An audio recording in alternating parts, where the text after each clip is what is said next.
The man accidentally discovered that his hotel room seemed to be shrinking each day. To verify this suspicion, he tied a rope taut between the window and the door. The next morning, the rope had gone slack. Since he hadn't changed the rope's length, this meant the distance between the window and door had shortened. The room was indeed shrinking. His hypothesis was correct. Jack had never encountered anything this bizarre before. Not daring to stay any longer, he packed his luggage to leave. But after searching for every exit, he discovered that the staircase he'd used to come up had inexplicably vanished. All the corridors had turned into solid walls. He carefully examined every corner but still couldn't find an exit. Only walls blocked his path. Just then, he noticed the building's pipes vibrating and the walls began pulsating. Unable to resist his curiosity, he pressed his ear against the wall and heard what sounded like drum beats. As the vibrations intensified, two small doors suddenly opened at the base of the wall. A group of people emerged, playing trumpets and other instruments. They marched toward him, playing bizarre melodies. To avoid trouble, Jack picked up his luggage and turned to leave, making space for the band. But he hadn't gone far when the corridor lights began flickering again. At that moment, a slender woman happened to pass by. Jack chased after her to ask what was happening, but a group of children suddenly appeared and snatched his suitcase. Jack followed them to the room where they'd fled, only to find it completely empty. Before he could figure out what was going on,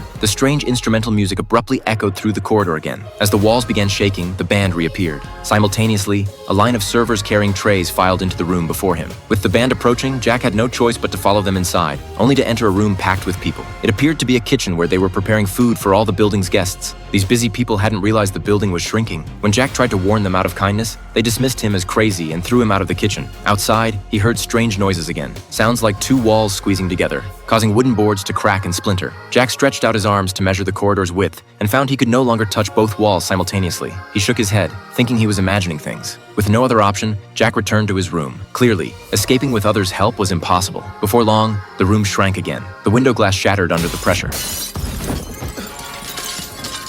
Jack realized he couldn't delay any longer. In a few more days, the room might become even smaller. He pulled out a torn map from a drawer and combined it with his memory to draw the missing half. Though he now had a partial map, the shrinking building might change everything at any moment. So he marked the corridors to avoid forgetting. For each marked corridor, he redrew the map, believing he would soon find the exit.